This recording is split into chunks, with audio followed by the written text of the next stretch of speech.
നമുക്കിന്നൊരു പാനിപൂരിൻ്റെ റെസിപ്പി നോക്കിയാലോ. നമ്മളിൽ പലർക്കും കഴിക്കണമെന്ന് തോന്നിയിട്ട് പോലും നമ്മൾ ഹൈജീൻ്റെ പ്രശ്നം കൊണ്ട് ഒന്ന് മാറ്റി നിർത്തുന്ന ഒരു ഫുഡാണല്ലേ പാനിപൂരി. ഇനി നമുക്കത് എളുപ്പത്തിൽ വീട്ടിലുണ്ടാക്കാം. അതിനായിട്ട് ഞാൻ ആദ്യം ഇവിടെ 1 കപ്പ് റവ എടുക്കുന്നുണ്ട്.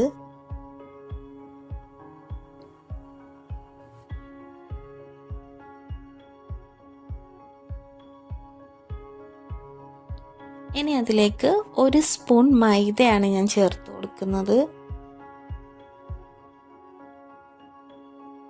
ഇനി അതിലേക്ക് ആവശ്യത്തിന് ഉപ്പ് ചേർത്ത് കൊടുക്കാം. എന്നിട്ടിത് കുറച്ച് വെള്ളം ഒഴിച്ച് നമ്മൾ ചപ്പാത്തിയൊക്കെ കുഴയ്ക്കുന്ന ആ ഒരു പരുവത്തിന് നന്നായി കുഴച്ചെടുക്കണം.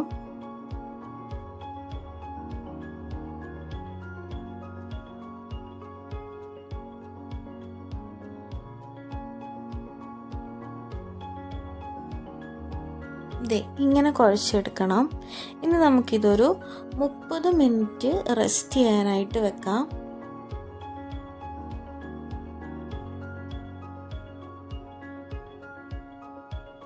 ഇനി നമുക്ക് പാനി ഉണ്ടാക്കാം.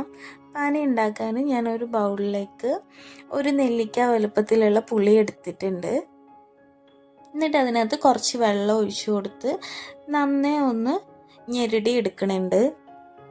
ഇനി വേറെ ഒരു ബൗളിനകത്തേക്ക് നമുക്ക് ശർക്കര ചേർത്ത് കൊടുക്കാം.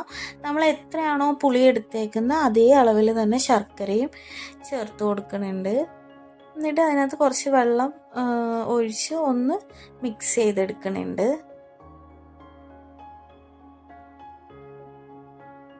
ഇനി നമുക്ക് സ്റ്റൗ കത്തിച്ച് ഒരു കടായി അടുപ്പത്തേക്ക് വെക്കാം. ഇനി അതിലേക്ക് നമുക്ക് ആ പുളി ചേർത്ത് കൊടുക്കാം. പുളിയുടെ നീര് നന്നായി ഉടച്ച് ചേർത്ത് കൊടുക്കുക.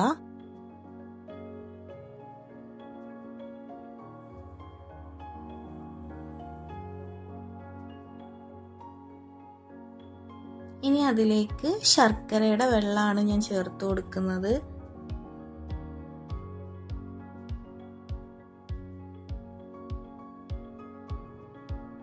അതിനുശേഷം അതിലേക്ക് ഞാൻ 6 ഈന്തപ്പഴം ചേർത്ത് കൊടുക്കുന്നുണ്ട്. ഇനി ഇത് നന്നായി ഒന്ന് ഇളക്കി ഒന്ന് തിളപ്പിച്ചെടുക്കുക.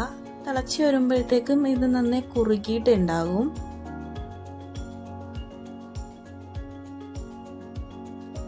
ഇനി നമുക്ക് സ്റ്റൗ ഓഫ് ചെയ്യാം. എന്നിട്ട് ഇതൊന്ന് തണുക്കാൻ വേണ്ടി വെച്ചിട്ട് തണുത്ത് കഴിയുമ്പോൾ നമുക്കൊന്ന് നന്നായി പേസ്റ്റ് പോലെ അരച്ചെടുക്കണം.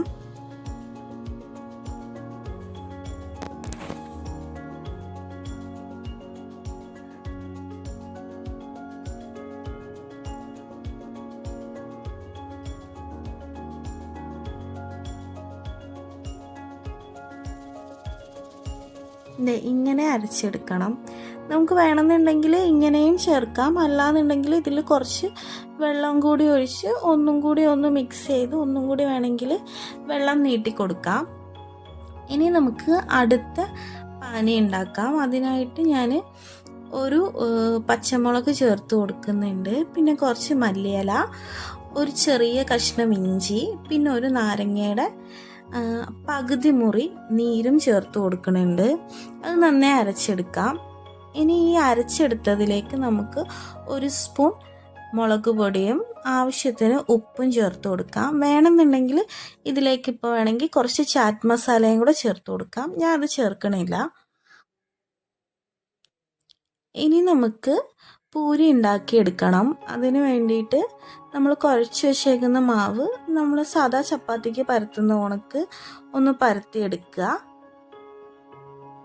അതിനുശേഷം എന്തെങ്കിലും അടപ്പോ എന്തെങ്കിലും വെച്ചിട്ട് ഒന്ന് കട്ട് ചെയ്ത് ചെറിയ പീസാക്കി കട്ട് ചെയ്തെടുക്കണം. ഞാനിവിടെ ന്യൂട്രല്ലയുടെ ഒരു അടപ്പ് വെച്ചിട്ടാണ് കട്ട് ചെയ്തത്. ഇനി നമുക്ക് സാധാ നമ്മൾ പൂരി ചുട്ടെടുക്കുന്ന മാതിരി ചുട്ടെടുക്കാം.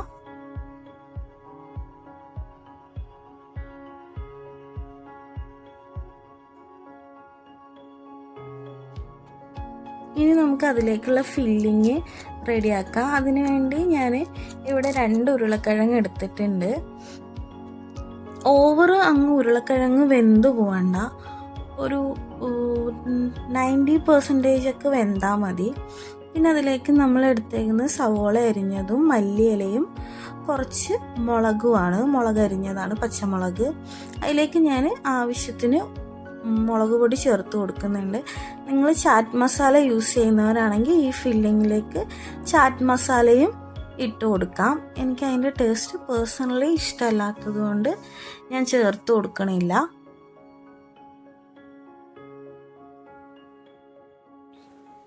അപ്പോൾ ഇത്രയേ ഉള്ളൂ. നമുക്ക് പെട്ടെന്ന് വീട്ടിൽ ഉണ്ടാക്കാൻ പറ്റും, വലിയ പാടൊന്നുമില്ല. നമുക്ക് പിന്നെ ഹൈജീൻ്റെ പ്രശ്നങ്ങളെ ഒന്നും പേടിക്കേണ്ട ആവശ്യമില്ല. ഇതാകുമ്പോൾ നമുക്ക് വീട്ടിലുണ്ടാക്കാം, നമുക്ക് എത്ര വേണേലും കഴിക്കാം. അപ്പോൾ എല്ലാവരും ഒന്ന് ട്രൈ ചെയ്ത് നോക്കുക. ഇഷ്ടപ്പെട്ടാൽ ഒന്ന് ലൈക്ക് ചെയ്യുക, ഷെയർ ചെയ്യുക, ഒന്ന് കമൻറ്റ് ചെയ്യുക, പിന്നെ സബ്സ്ക്രൈബ് ചെയ്യാൻ മറക്കരുത്. Thank you.